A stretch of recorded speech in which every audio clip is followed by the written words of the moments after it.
Welcome to the On Purpose Investor Podcast with your host Eric and Tiffany Vogel. We've spent several hard years building a rental property portfolio so we can have more time with our family and live our ideal life. Now, finding your path can be difficult, so we're here to guide you along the way with lessons, tips, and tricks to design and implement your dream life. Now, sit back, turn up the volume, smash that follow button, and get ready for this episode of the On Purpose Investor. Hey Pathfinders, and welcome back to the On Purpose Investor Podcast. I'm your host, Eric, with my beautiful, lovely, amazing, redheaded beauty of a woman, Tiffany. Good job. Yeah, I would never know when I'm supposed to come in. Yeah, well, you did a great job. A lot of people are like, "Why do you do that whole Eric thing?" Well, no one else is gonna announce me like I'm a WWE fighter entering the ring. I've got to do it for myself. So there you go. If you can't love yourself, how are you going to love anybody else, I guess? That's right. Right. No one else is going to announce your name the way you want it announced. That's right. You know, it reminds me when we go to church sometimes and drop our son off. We come upstairs into the children's ministry and they'll just start chanting his name occasionally. Yep. He gets it honest. Yes, he does. And what's funny is the days that they don't do it, he's looking around like, where's the encore? Like, I need my hype. He's Poor 2. buddy. He's not even 2. Yeah. Like, he knows what his life's going to be. Anyways, welcome, Pathfinders, listeners of the On Purpose Investor Podcast. Welcome back. We are on episode number 35. Can you believe we've been doing it for 35 episodes now? Nuts. It's really cool to say, we have this many episodes in. Not a lot of people that start podcasts get past which episode? I think 7 or 10. I can't remember. Yeah. Well, that should go along to say to all of our listeners, we're in it for the long haul. But today, episode 35, if we started over. Yeah, the idea here is we've been talking about objections all seasons. And I think fear holds us back a lot. Mm-hmm. And we're sitting in a spot where we are financially free and have a significant net worth.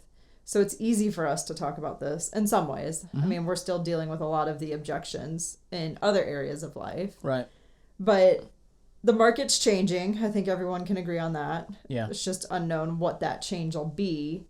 So if we had to start over and we had no net worth, basically if we were where we were in 2017. Yeah. What would we do with Do we have today's knowledge? Yes, I would say so. We have the knowledge of today, but in our situation of 2017. Yeah, just we don't have tons of resources financially. Okay. We're just getting started, and what would we do? So, tying this all into objections, some people's objections may be... I don't have money. I don't have time. Yeah. I don't know what I'm doing. I mean, we talked about all of this. Yeah, so this is a culmination of this whole season of trying to get people to understand that while there are many objections, and a lot of them might be reasonable to have, you can overcome them through educating. Mm-hmm. You can overcome them through doing. Right. You can overcome them through talking to yourself in a different way. And having mentors help you. I mean, Eric and I did not come up with this list on our own. No. We have had a lot of discussions with mentors, and this question has been posed to us several times. Yeah. Not even a couple months ago, we were sitting around a campfire with 40 other investors from across the country. Actually, it was international. There were some Canadians there. But what would they do if they had to start over today? In this current market, because we all started at different times in different markets. The strategy that worked for us, which was buying off of the MLS and doing BRRRRs. Some of them were true BRRRRs, some of them were not. But if we started in whatever the market looks like and what we foresee happening in the market, what strategies would we approach? Well, I think we started off with talking about some, unique approaches with no money. Yeah, we have no cash. Yeah, so there are 3 overarching ideas that we would do. There are many others out there. No money and no credit, because if we lost everything, that means we pretty much had to file bankruptcy, or we've got some pretty hefty foreclosures on our credit. Right. So let's go into that premise of no money, bad credit, but we have all this knowledge. right. And time and desire and hustle. Yeah. So right now is a decent time for Airbnbs. Yeah. It's not the heyday like it was a couple years ago. There are some implications happening at municipal levels, city, county levels of them, enforcing some guidelines on Airbnbs and short-term rentals. But there are untapped markets out there. Yeah, I think the strategy is going into markets, one, where an Airbnb policy has been established. Yeah. Because if there's not a policy currently, then that means there's probably one coming. Yeah. And you don't know. And with one that's established, you understand the rules that you Right. have to operate within. Yes.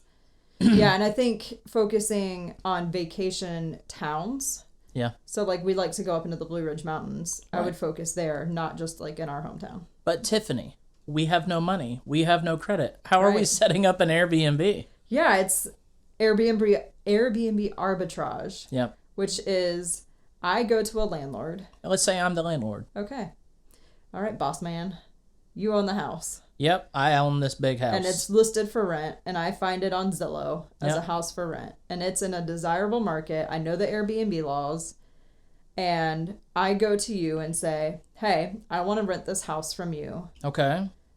I will pay you 10%, 15%, pick your number, over your asking rent. Oh, that's scary. What are you asking for? I want to be able to sublease this on Airbnb. That's kind of scary. The thing is, the house will be cleaned regularly. Okay. Most people stay about a week. So All right. the house will be cleaned once a week. There's less wear and tear because people aren't, living their normal day-to-day life there. So the house will be better kept. Mm-hmm. And I will let you know of any major maintenance issues or repairs. But what if you set it up as this Airbnb rental and it doesn't rent? What are you going to do? Are you still going to pay me? Yeah, I will pay you. Okay. So And- that's a risk you're willing to take. Yes. All Because right. I will hustle and I will figure out the best way to rent this Airbnb. And if that doesn't work, I have the furniture already in the property. So my investment's going to be the furniture. Yeah. So probably $10,000 to $15,000 per property. And then if it doesn't work, then I look at other avenues like renting to unfurnished finders or a site like that to midterm rentals. Mm-hmm. I think the future, though, is Airbnb. Okay. And I heard on a podcast the other day that I was listening to that they foresee something like house sharing. And it sounded like timeshares, but not as like creepy, I guess. Mm-hmm. Where 3 or 4 people might go in and each buy a house and they split time between the houses. Because work is more remote now. So like you get 4 people and the 4 of y'all buy 4 different houses in 4 different climate zones. Yeah. And then y'all You rotate around. rotate around. Yeah, you just kind of agree on who's going wet, goodness, going where, when. Yeah. And you just timeshare the house, basically. But So- it's not within like a timeshare Right. type capacity where there's HOA type Yeah. deals. Right, and you're getting... It's essentially going to be set up in some type of trust where you Right. 4 own it. And it would probably be like buddies. Like I could see us renting with our friend. Okay. And like he loves the winter. We do not. So So are we buying this house or are we renting this house? this was a tangent. Oh, okay. Gotcha. Yeah. So Airbnb arbitrage. So you rent the house from someone that owns it. Okay. I personally think you offer slightly higher rent Okay. to compensate them because there is a little bit of risk. Yeah. I would try to negotiate a month-to-month contract just in case. Mm-hmm. And then you buy the furniture and... So I'm going to challenge you here. You don't have any money. You don't have any credit. How are you getting the furniture? Maybe you go to Rent-A-Center. They do financing for people with really bad credit. It's an option. So it's a big gamble, It is. but you're trying to make it. You know that the destination is a have to be at, Right. which is the financial freedom. You Yeah. got to be there. You're willing to take this big risk and put your butt on the line. I mean, what's the worst case scenario? If we want to go down the best case, worst case. I mean, worst case scenario, it doesn't rent. Right. You get evicted as the tenant, Right. and you don't pay your note on the Rent-A-Center furniture, and Right. it gets repoed. and your credit gets trashed more, which is and not your great. credit goes back down But to nothing. what's the best from case nothing. scenario? Well, best case scenario is that you have a functioning, profitable Airbnb that you have minimal risk in because you don't own the property. Right. You capture all of the gains above what your rent is and your utilities. So probably $1,000 a month, I think, is a reasonable estimate. It depends on how much you're financing on that furniture. I know. I'm just saying. I'm getting in the weeds of it, but you could make it probably $500 to $1,000 a month. And how many houses would it take for you to support your lifestyle? I think just a rhetorical question. 10 to 15, most Right. people could do it. Yeah. If you could go find 10 to 15 landlords, you might even find just one landlord with 10 to 15 units and do it that way. Yeah. So, and if you have some cash, $15,000 per property is not a huge amount to put in. yeah. And the more properties you convert into these Airbnbs, you'll be able to snowball it and pay off those old debts Right. and start paying cash for all your furniture. Right. And probably even upgrading some things and getting hot tubs at some of them and making sure your landlord's okay with that. Right. And just, letting them know, hey, you have a hot tub at this property now. Y'all may want a vacation there. Yeah. And you end up building this really good relationship with this landlord. And the best case scenario is you end up buying that property from that landlord on terms. That my next comment was going to be, in your contract with them, you can write in an option to purchase the home. Right. Or a right of first refusal, which means if they decide to sell, that you have the opportunity to buy it first. Yeah. That's an advanced strategy.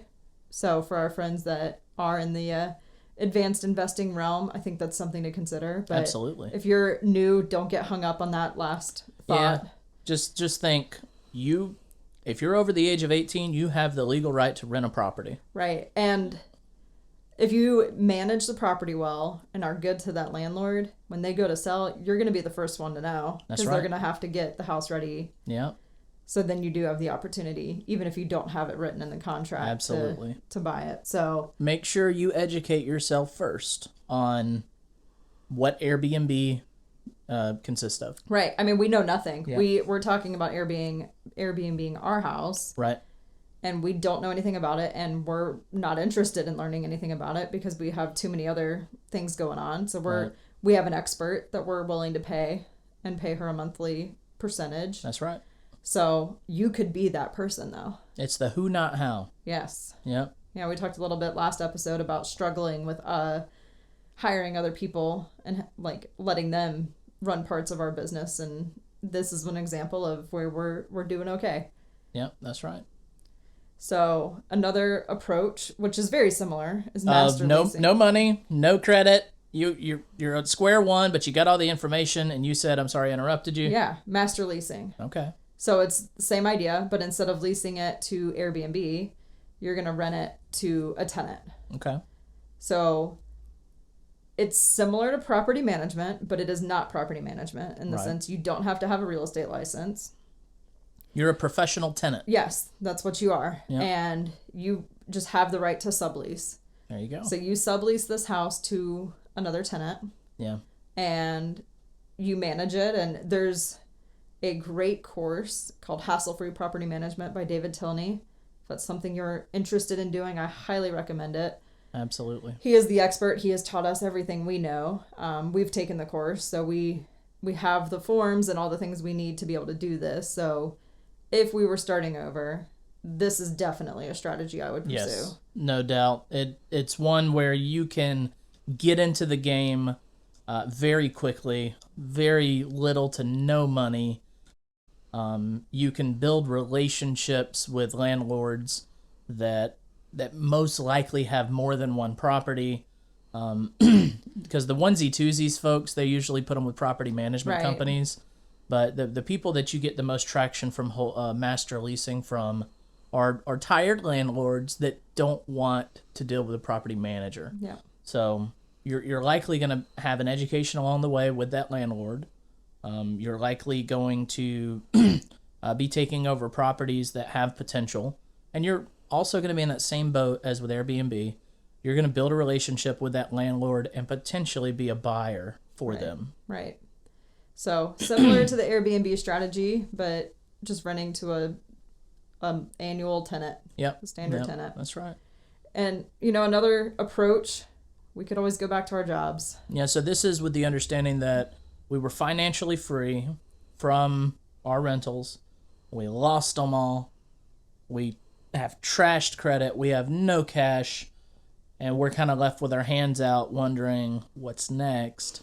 Well, because there's two of us that were both on this same page of real estate investing, it would probably make a lot of sense for me or her to go back to work and then the other go in and start master leasing or finding these arbitrage opportunities. Yeah, definitely. So just to get some income to stay afloat. Right. And fortunately, in our situation, you work in the National Guard. Mm-hmm. So there's an opportunity for you to go full-time there. So you had the right now, like, you could go back and get a teaching job. That's right. Because there's a shortage of teachers. Yeah.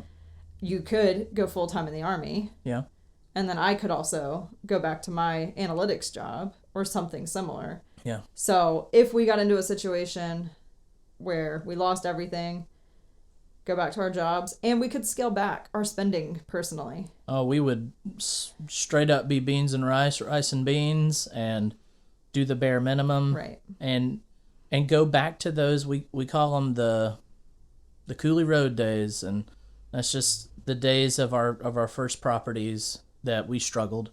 Yeah. And we hustled we had our nose to the ground, you just working hard, had no enjoyment outside of the enjoyment of working with each other and working on houses. Yeah. That's all we did. So we'd just be back in those days and hustling really hard. Yep. And making the same sacrifices we did then, but we'd have 2 children. Right. And those sacrifices would be a lot more difficult. I know they would be. And for our listeners out there that already have children, you're like, well, I'm trying to get started the first time, and I've got kids, and y'all can't relate with me because y'all didn't have to do it with kids. Well, we do have kids now, and we do understand the time constraints that go with it. But it is still possible. Yeah, and it's worth it, in my opinion. Yeah. I mean, obviously pick the strategy that works best for you and your family, but the freedom that we have to spend time with our kids, well, one kid and one very soon on the way. That's right. It's worth it because, we send him to a half-day school, then we get to have lunch with him, and then he goes and naps, and we go and record podcast episodes. And then we hang out in the afternoon. It's so worth it. So yeah, absolutely. If you do have kids, young kids, any kind of kids, get them involved depending on their age, and just know that the hustle is worth it in the end. Yeah. So if we started over and had some cash or access to cash. So we didn't lose it all. We wanted to buy houses. Yeah. So the strategies we've kind of talked about so far are ways to do it, to be in real estate without having to own the property. Okay. So if we wanted to find deals, how would we find deals in this market? There's so many ways. And we'll start off with a very just broad stroke and go with yellow letters and door knocking. Yeah. So what's a yellow letter? The yellow letter is I drive around town. That's actually driving for dollars. So yeah. I'm driving for dollars. I'm going to combine these, right? Okay. So I'm driving for dollars, which means I'm driving around town and I'm finding properties that look to be in distress, or they look like rental properties, right? And then I'm going to go back home and punch in that address into some type of online system. There's many out there. And Driving for Dollars also has an app called Driving for Dollars, and you could just tag it on that app and schedule a yellow letter to go out. But what's a yellow letter? A yellow letter is an offer, essentially. It's a letter that goes out to that homeowner, and it says, I am very interested in buying your house. I would like to make you a cash offer today. You pick your closing date. Let's talk about how we could structure this deal. Yeah. It's essentially an offer, or an offer for an offer. I'm sure if you're listening to this, you have probably seen one in your mailbox. Yeah. At some point in time. I want to add, there's yellow letters. There's also text messages, which we get a bazillion of, and the phone calls. Yeah. So I think all that kind of goes together. Yeah. So it's just like that free range marketing. Right. Of not very direct, It's very broad. The idea is that you're reaching out to the masses of homes that interest you, and you send them a lot of mail. Well, and you reach out to them a lot. You don't have to necessarily drive for dollars to do this kind of marketing. Right. There are lists out there that just have, you can search any kind of criteria. Yeah, when we got started, I remember pulling up these lists, and we did one for 90 days late on mortgage payment as a criteria. We did we played around with it. Some life events that might probate. Yeah, we would need to do some stuff. research to figure out exactly what our list would be. Mm-hmm. I think we would probably wind up doing more like driving for dollars because we have a very small area that we would like to invest in. Right. So it's a lot easier for us to do driving for dollars or door knocking, mm-hmm. which we'll talk about in a minute. But if you do this kind of marketing, make sure you do consistent follow-ups because it takes, Gary Keller says 7 touches. I've heard that many times. It takes 7 touches on average for someone to consider you as an option. Right. And a lot of times they were yellow because it stood out from other pieces of mail. Now they're different colors. That's a lot of the times they have pictures of them and a dog or something. Right. There is that one that we get consistently that's a family with their dog. I like seeing the dog. It's a really cute dog. So yeah. So door knocking. I'll let you talk about that. So think of door knocking as driving for dollars, but instead you're walking for dollars. And you're walking through neighborhoods that you want to have a house in.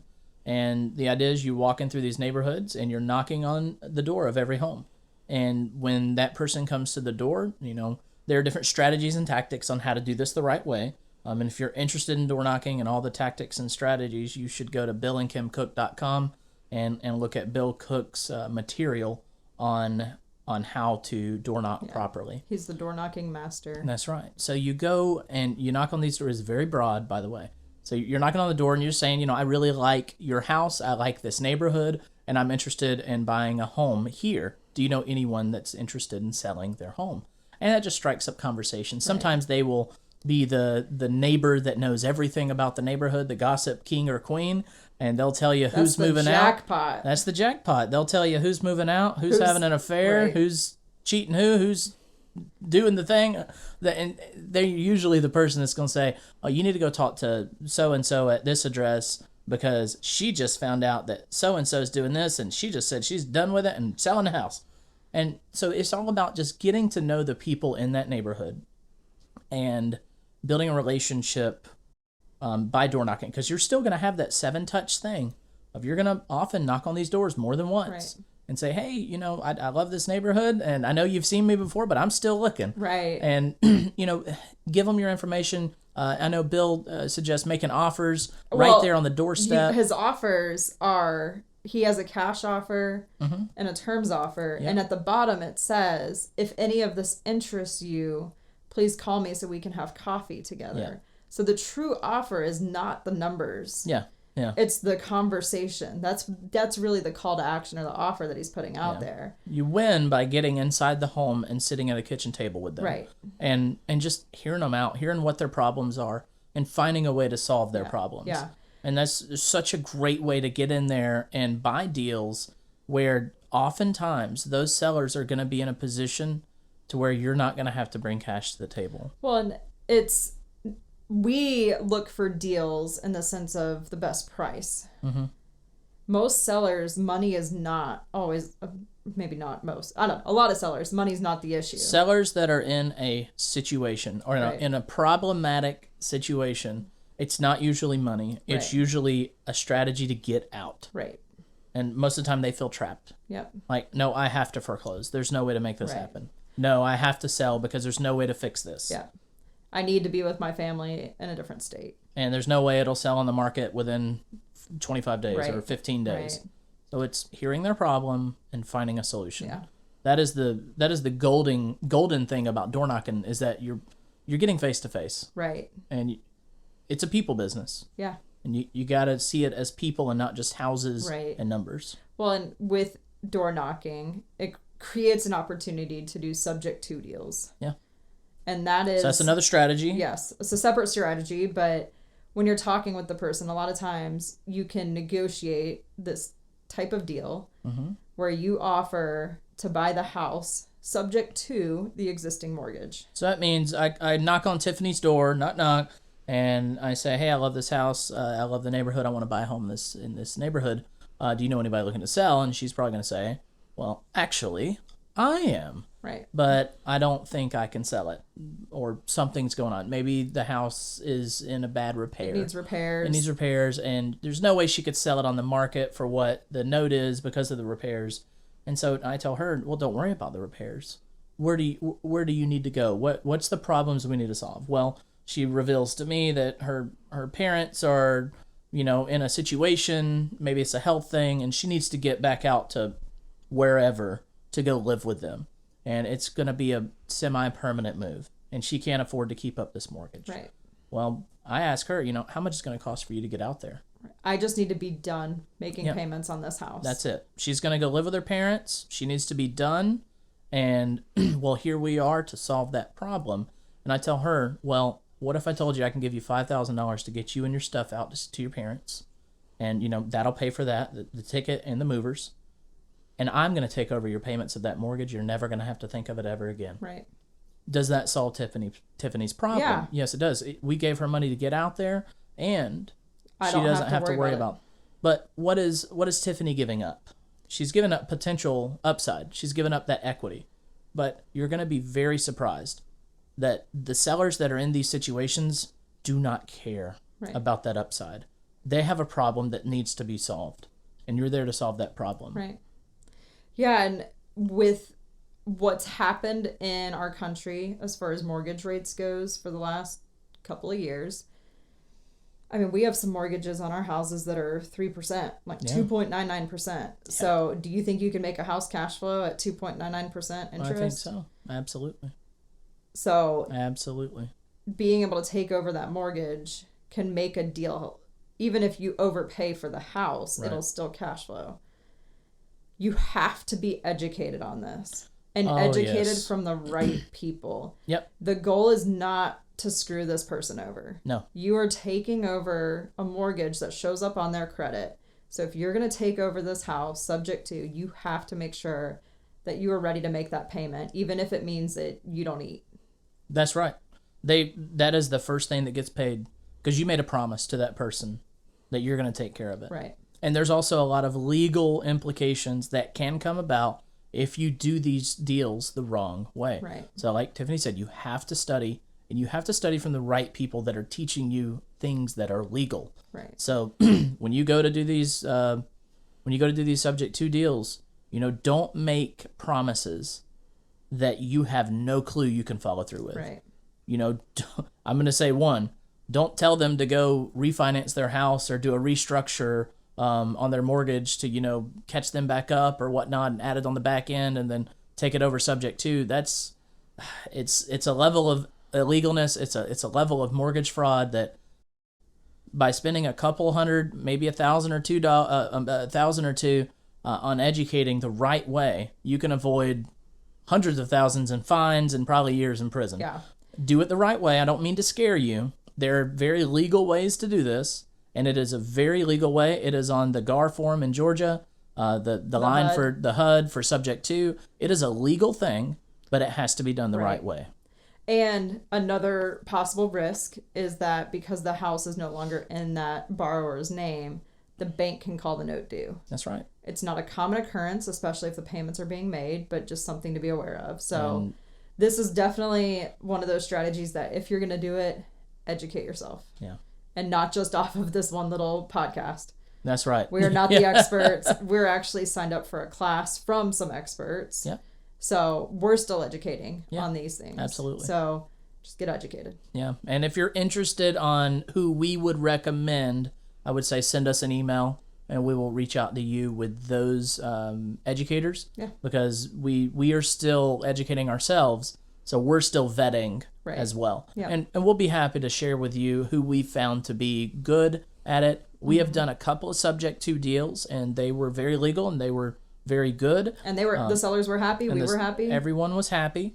So, but we are educating more on how to do it at a bigger scale and at a faster rate, and just to make sure we're staying legal. Because mortgage code changes a lot, And legal and ethical and moral is, yeah, I think, yeah. I mean, honestly, the law is one very small piece. I think where we want to be on the line of right and wrong is probably more strict than the legal requirements. Yeah. When we got started doing all of this business, we said, we're going to do everything above board, no matter what. Right. Even if that means we lose tens of thousands of dollars. Right. We've probably walked away from 20, 30 grand.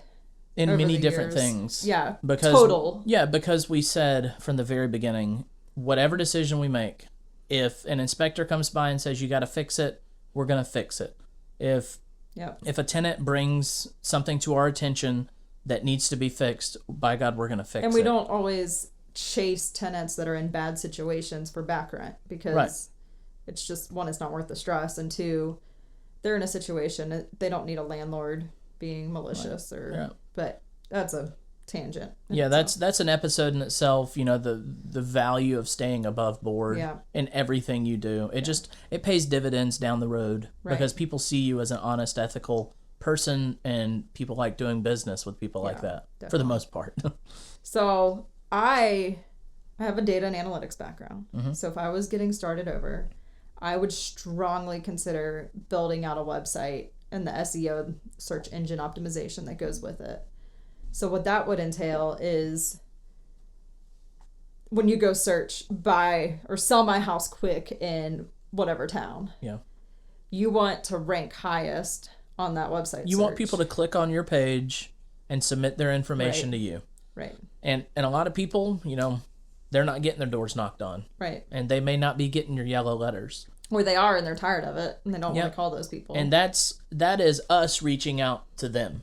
So by doing the SEO, it's warm leads. You're very warm because they're reaching out to you now. It's coming the opposite way, which means they are very interested. Yeah. And if you can just get them to reach out to you, you have a warm lead. Right. So that's a strategy I would pursue just because I have the computer and technical skills. Mm-hmm. I think I would enjoy it. So in all of this, if we didn't do the Airbnb arbitrage or master leasing, you would probably go door knock because you like talking to people. And I would probably get behind the computer and do this website stuff. And then from there, we would structure with sub 2 and, some other combination of strategies. But that's kind of sums up our approach. I'd probably take the boys walking through neighborhoods and just send Otto up to knock on the door. Oh, gosh. That would be precious. Yeah. Just have him knock on the door. He would just say bye and run away. But, depending on what age he is, right? So finally, wholesalers. I think that's always an option. Well, either you could become a wholesaler. Yeah. Or you could purchase leads from a wholesaler. I personally have no interest in becoming a wholesaler. Well, listen, hear me out. You are a superior when it comes to data and analytics. True. And so you would build a bomb-tastic website SEO website. You're probably going to get more leads you know what to do with. True. So what are you going to do with all those extra leads? Wholesale them. You're going to wholesale them. Yep. Right, so you're going to make bank. Why did we not do that? Because we used a strategy that worked for us in the market with our jobs. You need to go build this website because I think it's going to be great. All right. How about I have a baby and then we can talk about it. We'll get through that. By the time you're hearing this, the baby should be born. If it's not, we got bigger fish to fry. Really big problems, yeah. That's right. So, wholesalers, you can build relationships with wholesalers. We have definitely spoken about this on many episodes prior about wholesalers. Make sure you're buying from people that are good people, just doing wholesaling the right way. Like we said, above board. You want to associate yourself doing business with the way you would do business. Right. It's probably very easy to do business with a stranger that is not a good business person, especially through wholesalers, because you don't really know sometimes. You're buying off of a list, and you don't know who made that deal. I think with wholesalers, it's kind of like subject to, like, there's a lot of educators out there teaching how to do this the not right way. Yeah. So, again, just find the right teachers and do things above board. Yeah, out there, listeners, you got to know. There are so many educators on TikTok and Facebook and Instagram that know about what they're teaching, but most of the times they're out of practice or have never practiced. They just know about it, and they're teaching you different things And what they're doing is they're not selling your ability to learn it and go do it. They're selling this material to be expunged onto you. I would call them not real teachers, in my opinion. Yeah. They're not doing it to help you change your life. They're doing it to just make some money. And that is their hustle. Right. That is, you know what? It's like in the old days when people would travel around in wagons, Carpetbaggers, and sell elixirs and all types of things. It's modern day carpetbaggers. Yeah. Just be careful. No, I'm not gonna mention the people I think are carpetbaggers. That is not my place.